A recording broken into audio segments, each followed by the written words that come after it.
Kalau tak cerita sedikit tentang, tidak tahu saya terjemahnya tip itu ilmu kedokteran apa ilmu kesehatan saya juga tidak tahu. Jadi ketika Pak Imam rawuh tenggen kulo sukani kitab Al-Qanun fit Tib karanganipun Ibnu Sina.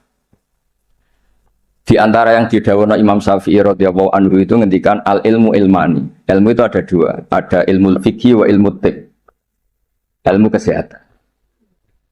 Kemarin kulo alhamdulillah dari akan ke Zufur pas wisuda wonten Pak Imam Taufik, Profesor Imam Taufik. Kulo niku sering cerita secara keilmuan.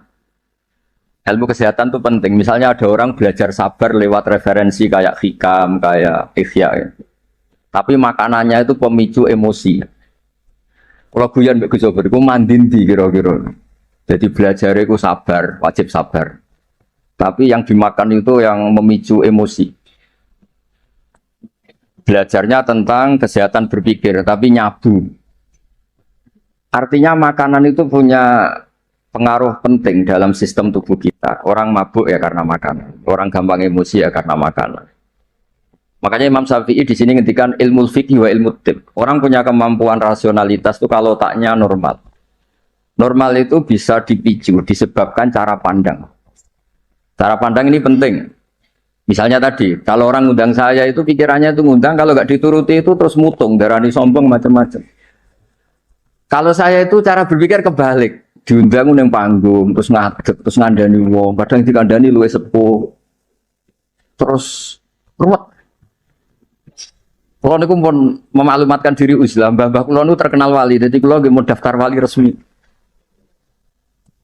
Jadi kalau niku sering niki cerita mawon kula mungkin tidak sampai 20 menit. Selain mungkin buatan mampu nggih, memang nggak boleh lama-lama. Haram. Kula niku sering sinau, alhamdulillah sinau ihya khatam. Karena pun dipameri wow Pak Hamam. Ben kecelok putra mantu Bali Maksum yo cerita al macam-macam ben ketok pinter. Tapi ternyata dendam mbek mertuane dicurigai Muhammadiyah terus dendam nganti saiki. Ya alhamdulillah niki Bu Ida boleh kula niki jenengan de bojo sing ra dipendendam. Saking dendamnya membuktikan nak dekne ora Muhammadiyah. Sampai sesulit ini untuk menjawab kalau beliau tidak Muhammadiyah. Mugi-mugi roh Mbak Maksum menerima bahwa menantunya ini benar-benar tidak Muhammadiyah. Padahal andekan Muhammadiyah itu juga gak masalah kan dengan makna lughot. Muhammadiyah itu umatnya Kanjeng Nabi Muhammad sallallahu alaihi wasallam. Jadi Muhammadiyah itu bisa nama ormas, bisa nama umatnya Rasulullah sallallahu alaihi wasallam. Dulu Mbak Maksum ini cerita, Mbak Maksum dari sekian wasiat paling populer di keluarga Mbak Maksum itu, kowe kudu belo NU, tapi ora usah ngelek-ngelek Muhammadiyah. Itu masyhur, itu terdokumen di antara wasiatnya Mbak Maksum. Dan alhamdulillah saya tadi diderekno cucu Mbak Abbas, Kolonel Nafis itu cucu Mbak Abbas.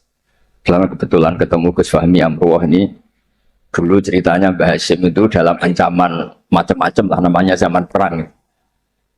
Karena Mbak Hashim itu hanya orang alim fikih, usul fikih, ahli hadis, itu takut, terus nyewa Mbak Abbas disuruh ngelatih santrinya pencak, yang jadi asal usul pagar Musa.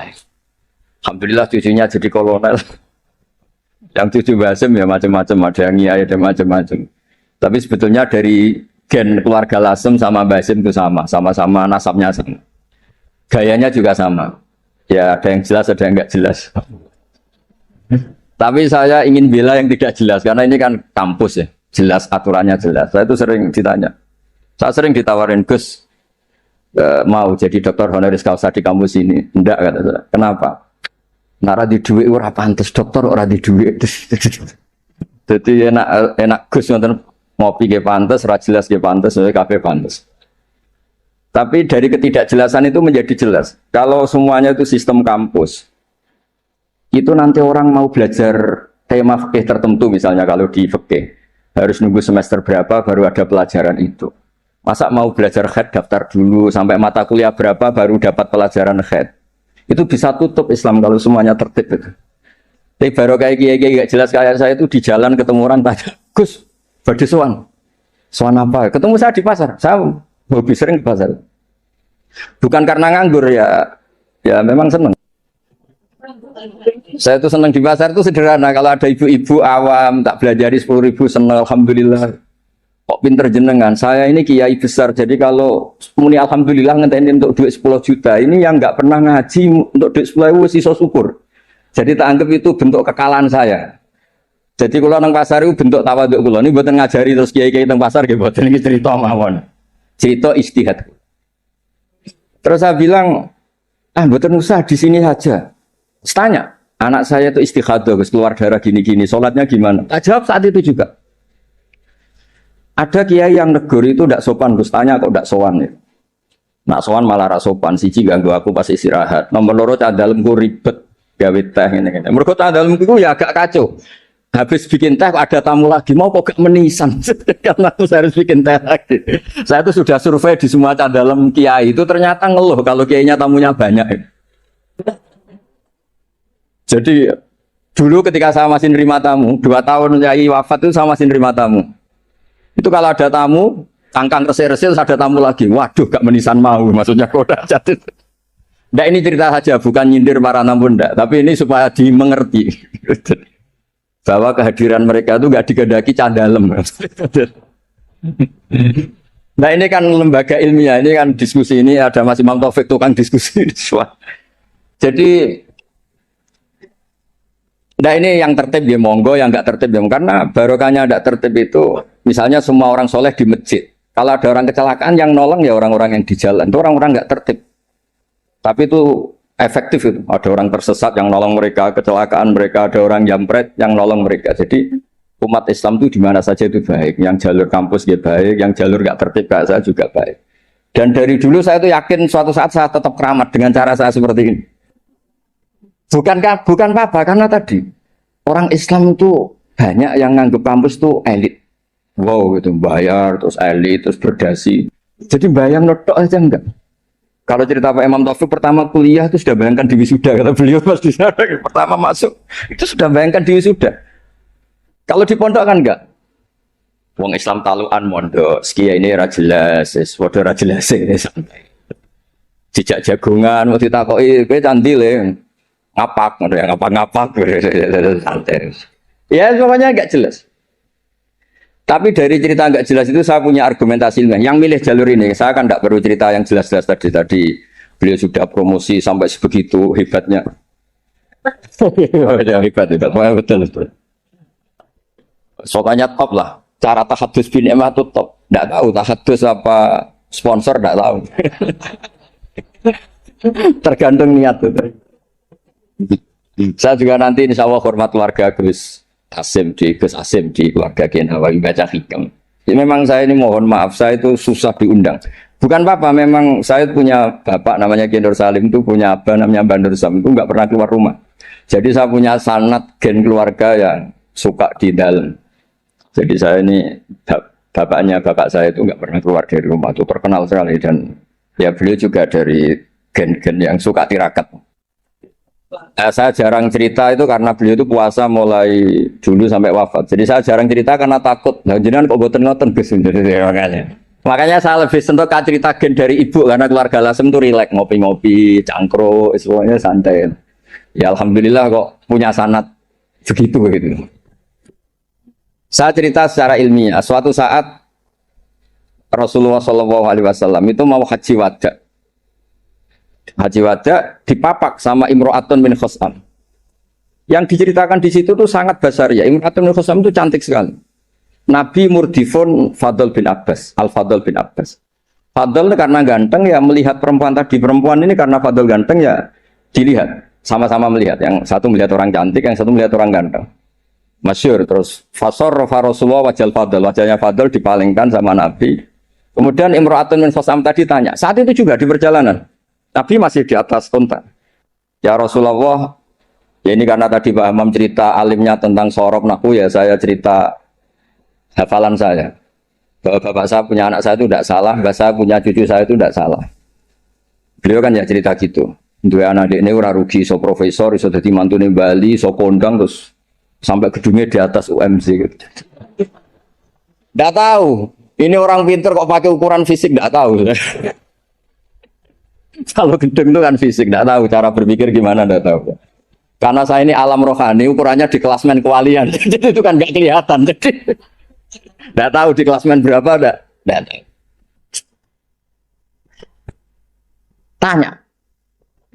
Tanya inna faridotawah ala ibadihi adrokat abi syekhon kabiron.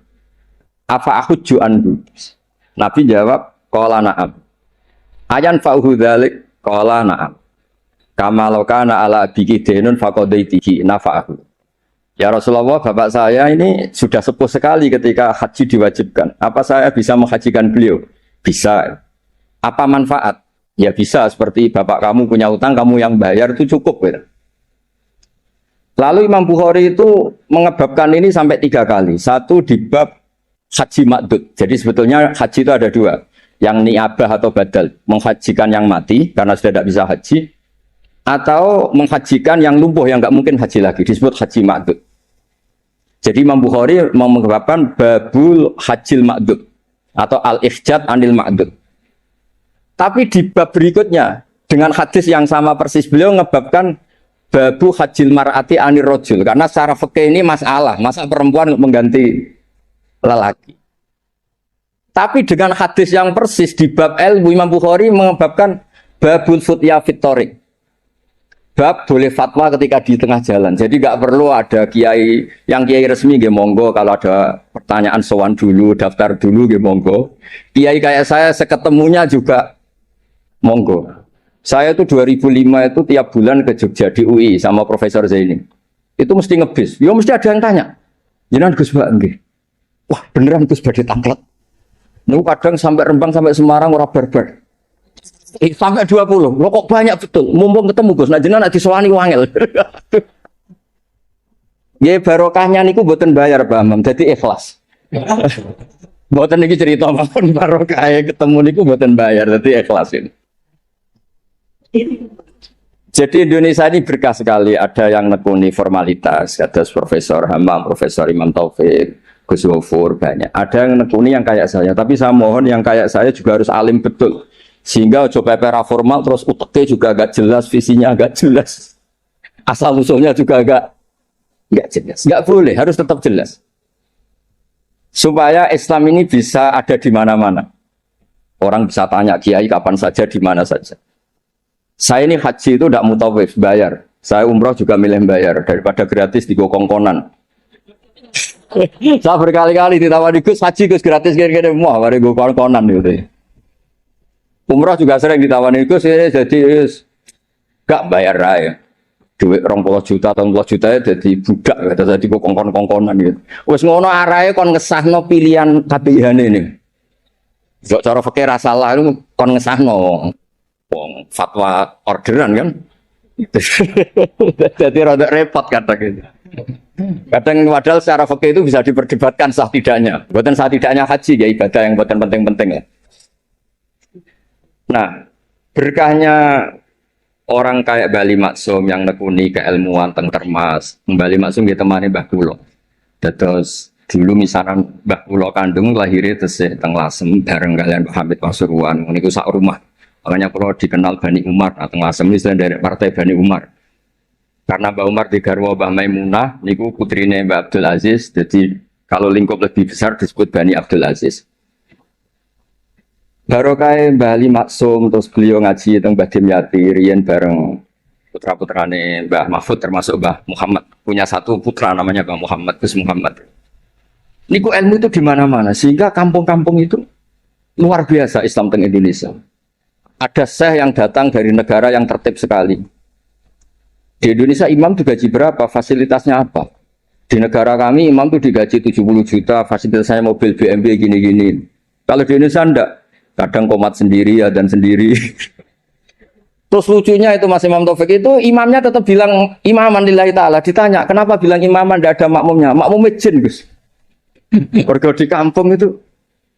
Tapi uniknya syekh yang dari negara tertentu yang digaji itu digojlok sama Kiai Indonesia Gus Wami. Makanya kamu jamaah terus, takut potong gaji ya.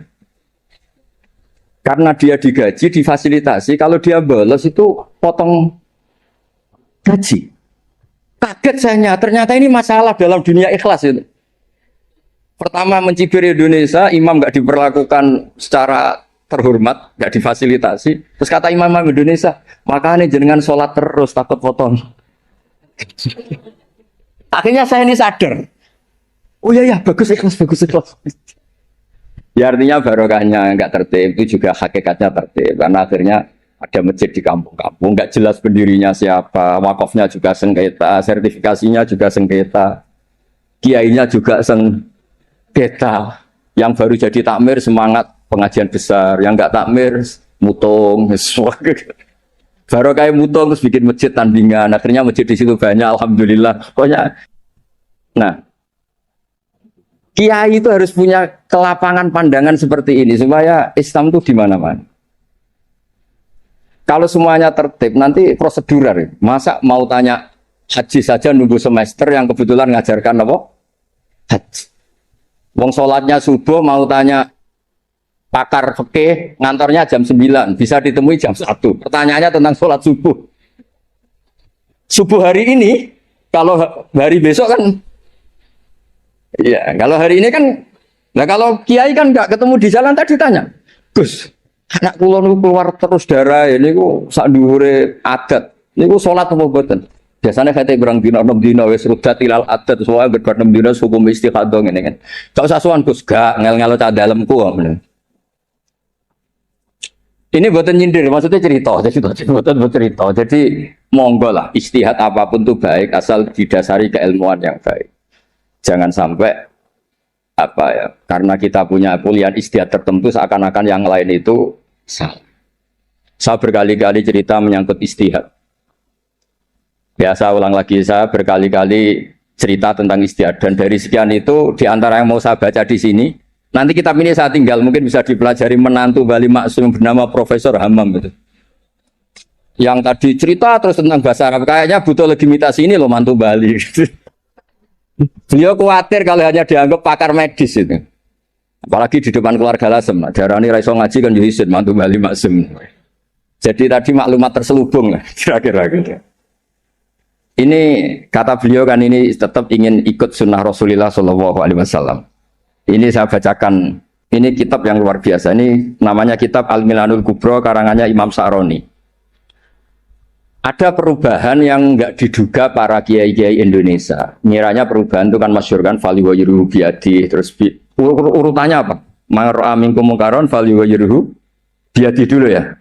Terus bilisani, yang terakhir apa? Biqalbi. Itu umumnya kiai kan nafsiri biqalbi itu yang penting kamu enggak suka kemaksiatan itu. Yang penting Anda ngingkari atau enggak suka bentuk-bentuk perilaku maksiat itu. Tapi di sini ada dawuh ya makalah dari Imam Sa'roni. Ini bisa disimak nanti kitab ini saya tinggalkan. Saya tinggal maksudnya. Saya baca ya. Ketika watahhiruhu bil qalbi likullil arifin alladzina ghalaba alaihim syuhudu ikhtiqarihim nufusahum ayyakunu nahina li ghairihim. Fayatawajjahu ahaduhum bi qalbihi ila Allah azza wa jalla fi tahyiri dzalikal munkar fayakuffu dzalimu an dzulmihi wa syaribul khamri an syurbihi fa hadza huwa tahyiru haqiqatan. Jadi kalau menurut pakar ilmu hakikat fal yughayyiru bi qalbi itu Pak Hammam punya hubungan munajat dengan Allah nak dikandani ra kena tak madhep aku ning pangeran. Umat didongakno dongane jenengan mandi terus semua orang itu baik. Jadi di kolbi itu menurut saya teori ini lebih masuk akal. Kalau biadihi itu aksi nyata melakukan perubahan bilisan, harusnya bil kolbi juga aksi nyata melibatkan kolbu untuk melakukan perubahan, yaitu munajat dipakai doa. Dan itu yang dilakukan para wali-wali ketika anak nakal itu mesti ngandani bapak yo coba kandani tok tirakati le. Dongakno tirakati. Orang ngandani nabok rakasil, ngomel rakasil, wis urusan. Enggak begitu maknanya biqalbi itu. Jadi biqalbi itu tawajuh sama Allah Ta'ala biqalbi mendoakan yang sedang nakal supaya apa? Tobat. Jadi ini bentuk penghormatan kula kalian. Frida pernah bulik kula di struktur keluarga Lasem semua Bani Bali Maksum supaya ngikutilah bahwa kita ini enggak cukup untuk fisik kita melayani umatnya Rasulullah. Saya sering cerita ke orang-orang. Nah aku dari kiai apian hormat tamu mangane enak. Mungkin ganjaran hormat tamu itu 10. Tapi ngel-ngelo candalem. Apa mana nak nyentak cepet tenang mateng.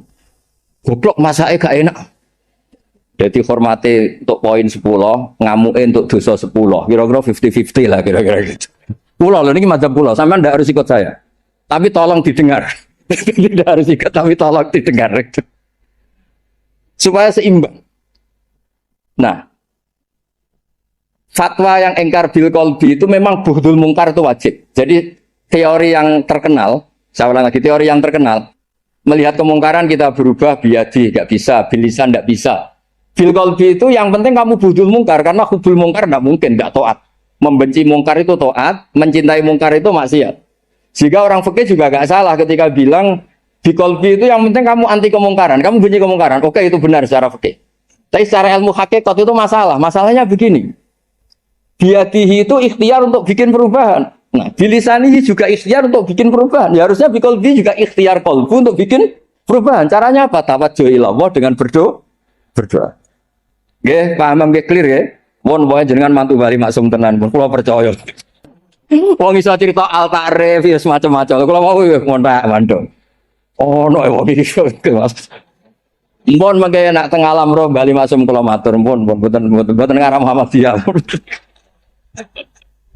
Masa untuk menjawab supaya gak dituduh Muhammadiyah sampai sesulit ini. Gawe menara nekakno putu Mbah Hasim terus untuk mengesahkan insyaallah bali masum mboten tipikal tiyang suudzon mun jenengan percaya.